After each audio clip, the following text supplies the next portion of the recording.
Please be advised that this video is for the sole purpose of entertainment. Any views are purely my own, are subjective and may not necessarily be true. I do, however, do extensive research for all of my videos.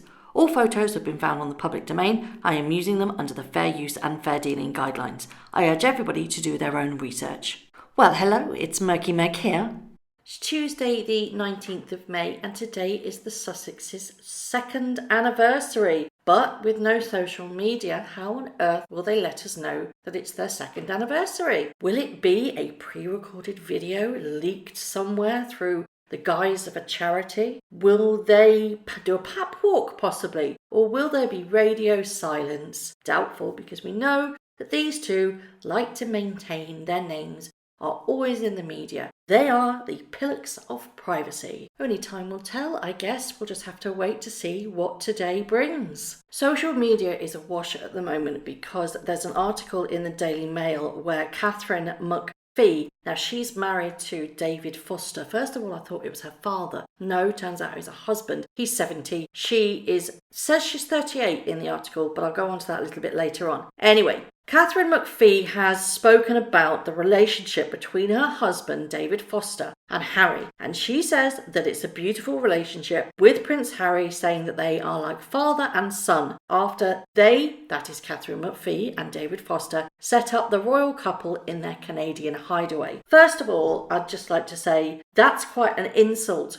to his actual father, the Prince of Wales, the next in line to the throne. To say that they have a bond like father and son when his actual father is not seeing him on a regular basis and he's just fled the country and just slap in the face to not only the royal family but the British public is an insult in my opinion. How on earth is Charles going to look at this article? That must hurt him deeply. We have already had the whole thing with Harry saying when it was originally mentioned that they were getting engaged, it was the big hoo-ha that the royal family were going to be the family that she never had. Turns out she had a family, she'd just markled them and ghosted them and completely gaslighted them into oblivion. But this seems to ring up the same things. His family are there for him. His family want to have a relationship with him, yet he's the one that's backed away. So to say that they are like father and son, I think is quite detrimental to Harry and Charles's relationship. And I think that will be something that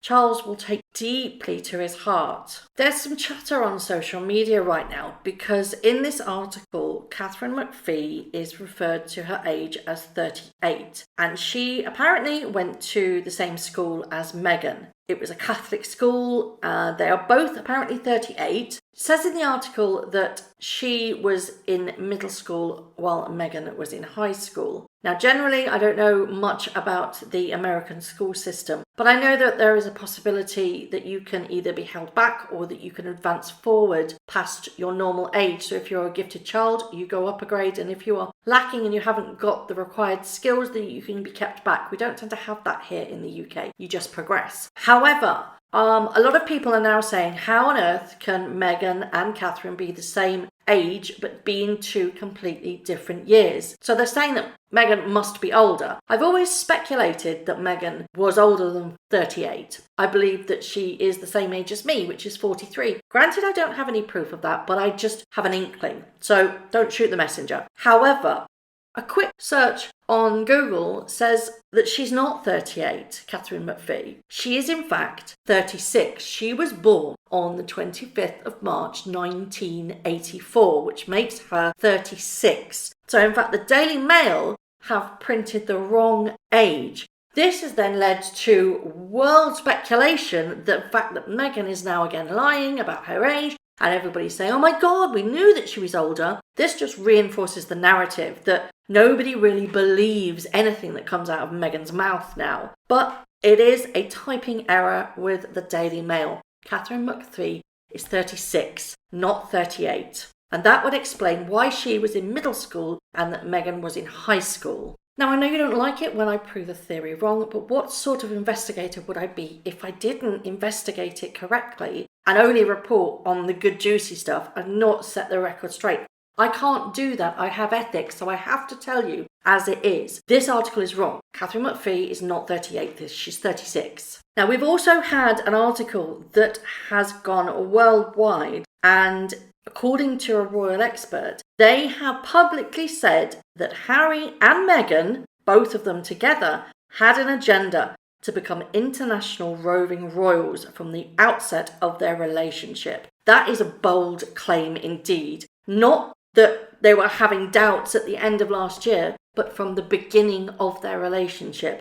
So I would like to say that if you had your doubts that you wanted to be outside of the royal family, why on earth did you have that £32 million wedding and gifted the beautiful Frogmore cottage that we, the taxpayer, had to pay for? You had everything. You had everything given to you. Whatever you wanted, you got. Except for the tiara. You couldn't get the tiara that you wanted.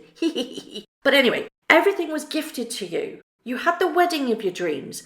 You had the house, not necessarily of your dreams, because you originally wanted to move into Windsor Castle. Well, that got a big no-no from the Queen. Only the Queen lives in Windsor, not her grandson and his actress wife. But for those of us that have followed this very carefully since the beginning, you could easily tell that Meghan's heart was not in it. She had an agenda from the very, very start. You have to only look at her previous history of relationships and family and the way that she behaves. And also, a lot of stories are coming out now of people that have worked with her or worked around her, said that she's a complete diva, that she is full of a self of grandiose, and she is a social climber of the highest degree. If you couldn't help Meghan, then you were no use to her and you just got blanked.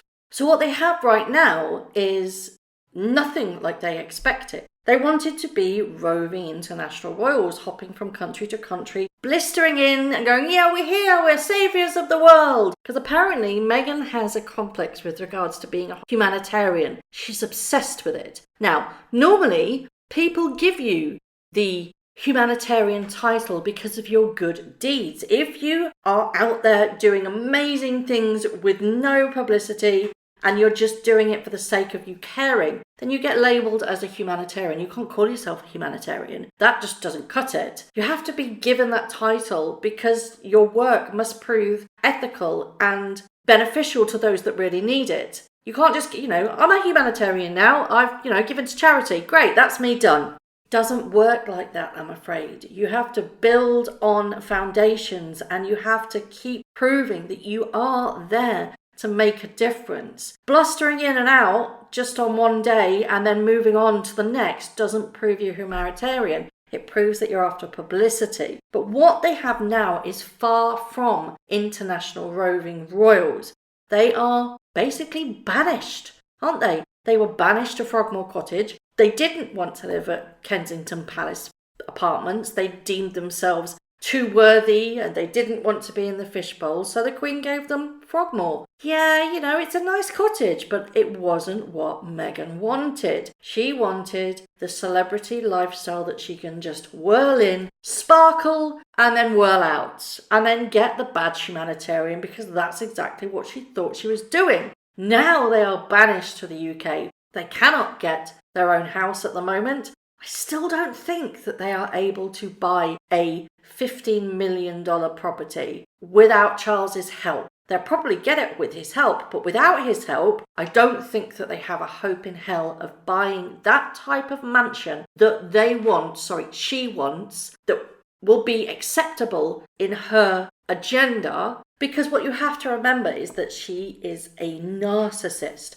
and they want to be above everybody else. But unfortunately, there are far more wealthy people in Hollywood than Harry and Meghan. So I think that they are now a very little fish in a big, big pond. The dream that Meghan had was being Queen of America, because let's face it, that's what she had her heart set on, wasn't it? She wanted to be the Duchess in demand. Everybody wanted her. Everybody would want to be near her, throw millions at them just to hear her speak for 10 minutes. But it's not that. She's not really the royal. And while they might get a little bit of money for attending certain events, I don't think, after everything that's going on in this world, they'll ever get anything close to what they thought that they were going to get. The world is changing, and they have proven they're not worthwhile investment when it comes to this pandemic. The royal family are all coming together, making a very tight-knit family, doing what they can do. But unfortunately for Harry and Meghan, they went at the worst time. Everybody will remember what you did during a pandemic, and they will be tarnished with, well, they fled and just lived in a mansion, didn't they? Going to finish today's video on something that I found absolutely hilarious. Now, Meghan Markle's best friend, Jessica Mulroney, is releasing a line of romper suits.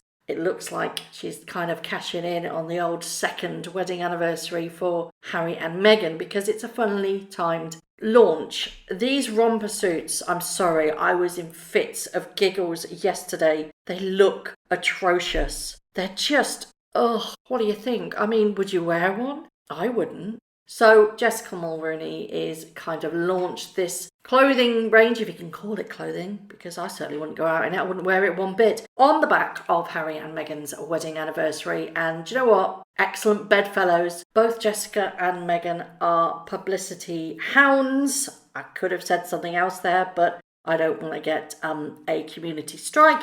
There you go. However, they both deserve each other with regards to the thirstiness of their drive.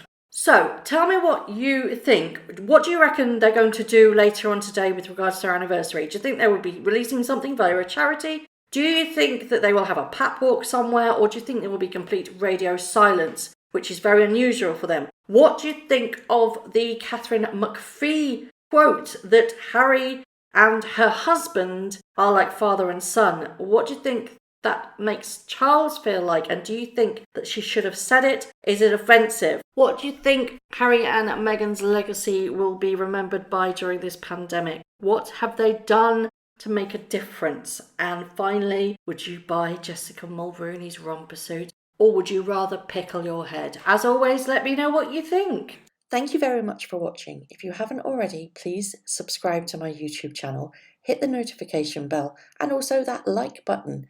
I'd like to take this opportunity to thank all of my followers for all the tips and all the emails, DMs that everybody sends to me. It really is greatly appreciated. So thank you very much for watching once again.